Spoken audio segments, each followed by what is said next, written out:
So in the next couple of, 6 or 7 minutes, again, my apologies that I thought I had more time for this talk, so I'm going to skip through a lot of the slides. I'm going to talk about multivessel PCI in STEMI and review some of the data and talk about what the approaches are.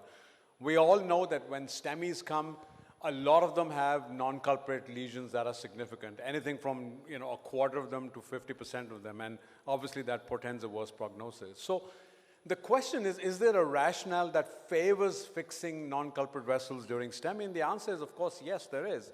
Part of it is that there is remote ischemia, which you want to get, take care of. Part of it is the fact that, there's many of these lesions are vulnerable themselves. So you have a STEMI in one spot. The non-culprit is also often a hot lesion, not a cold lesion. Of course, in many environments, including Singapore, where I am at, and then I'm sure even in Bangladesh, there is a cost issue. If you can get it all done in one go, that's cost effective for the patient. But then there are a lot of reasons to not do it at the same time. For example, sometimes non-culprit vessels get overestimated because of vasoconstriction. Sometimes, you don't want to subject the patient to the contrast load. The antiplatelet drugs have not kicked in. Who wants to do more work at 2:30 in the morning?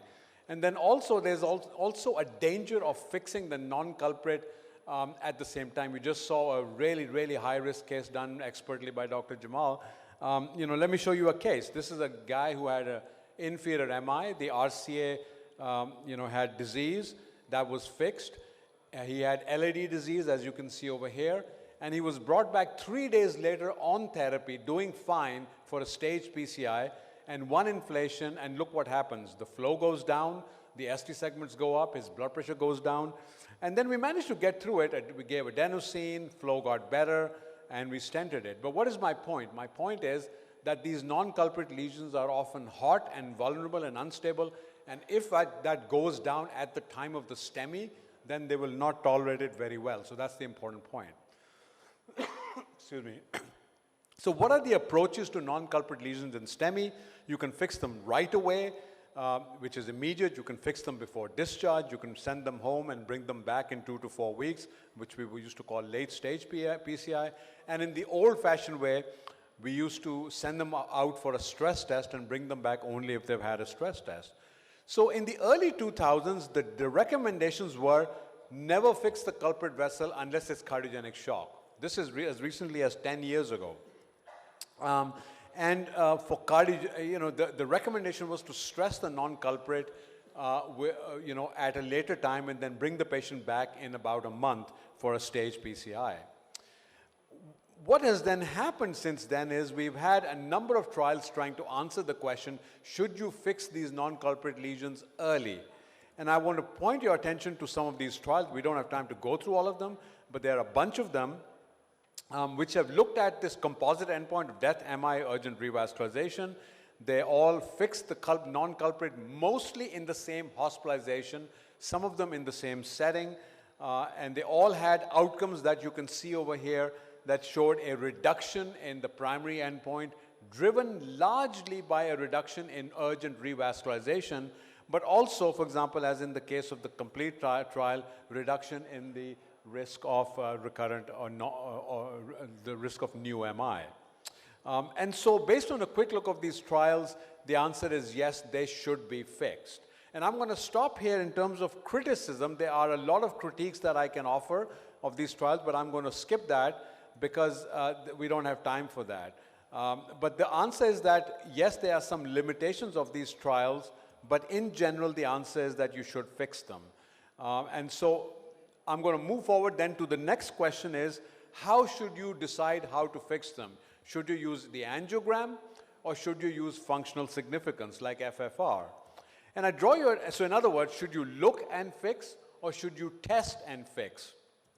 And I want to draw your attention to these trials. Only 2 of them, Dynami and Compare Acute, used FFR to decide whether to fix. But it still did not answer the question, should you use angio, should you use FFR? So in other words, it was not a comparison of looking and fixing versus testing and fixing. Basically, in these trials, they looked and tested and then decided to fix or leave. That trial was, that answer came from the Flower MI trial that was recently presented which looked at non-culprit lesions in STEMI and randomized patients to either angio-guided or FFR-guided, therapy. And the long and short is that there was no difference. So if you're going to fix these lesions, you can either use angiography or you can use FFR. You are going to be fine both ways. That's what the large randomized trial has shown. So the third question then is, what about cardiogenic shock? What should you do? The old recommendations were cardiogenic shock, fix everything. That's what they used to tell us, and we did that for years, and it was a horrible experience. So I draw your attention to the Culprit shock trial, which randomized patients with cardiogenic shock to multivessel PCI versus only Culprit. And you can see that at the 30-day endpoint, in the Culprit-only arm, there was a reduction in the primary endpoint, and there was a reduction in death compared to multivessel PCI. So multivessel PCI, unlike what people thought, was actually a bad thing. And even at 1 year, in the multivessel PCI group, there was no mortality benefit. So the answer is, down the line at 1 year, there was an increase in CHF and urgent revascularization, but that's a soft endpoint. So the hard endpoint of mortality was improved if you fix the culprit now in cardiogenic shock and bring them back to do a stage PCI for the non-culprit. And that's what the standard recommendation is. So what do the guidelines say now? I draw your attention to the 2018 European guidelines, which basically said that fix the non-culprit before discharge. Don't fix it, necessarily fix it in the same setting, but fix it before discharge. 2A recommendation. For cardiogenic shock, the answer is don't fix it now, but during the primary PCI, fix it at a later time. And this is important because this class 3 recommendation just a year ago, this is the 2018 guideline, just a year prior to that, in 2017, it was a 2A recommendation, which meant in cardiogenic shock, fix it all, and that has been downgraded. The American guidelines, which were published more recently, just last year, are actually say pretty much the same thing, and they give fixing the non-culprit vessel in a staged fashion as class 1, which means definitely the best way to do, and fixing it in the same setting as a class 2B, so a lesser degree of recommendation. And the reason is obvious, because when you fix a non-culprit with the culprit, things can go wrong and it's just not worth it. And again, for cardiogenic shock, like the European guidelines, don't fix it in the same setting. Cardiogenic shock, fix the culprit, go home, come back and fix the non-culprit at a later time. And so we have moved from revascularization, which was very conservative, to very aggressive, but doing it in the same hospitalization and getting patients through. And so my approach, when you have somebody who's got an 80% or a tight non-culprit lesion, used to be that I would send them home and bring them back for a stage PCI in about 4 weeks. That's what I was doing, until about 7-8 years ago. Now what I do is I fix them before hospital discharge, and most of the time, I almost never fix them at the same time unless there are two culprits. Rarely you will have a STEMI with an acute right and an acute LAD and they're very, very sick. Different story. Most of the time, the non-culprit is a stable lesion. Remember that back, 10 to 15 years ago, I was sending them home, getting an outpatient stress test, and then fixing them in about a month's time. So a lot of this has changed to do it now while they're in the hospital, get them out completely revascularized. And when I fixed them before hospital discharge, until recently I was using a lot of FFR. Now I kind of go with both. If it looks like a 70% lesion, I'll just fix it. I won't bother with FFR. But if it's a 50, 60% moderate lesion, I will do an FFR because I'd like to know whether it's significant or not. So in conclusion, ladies and gentlemen, the trials of multivessel disease and STEMI suggest that early revascularization is better.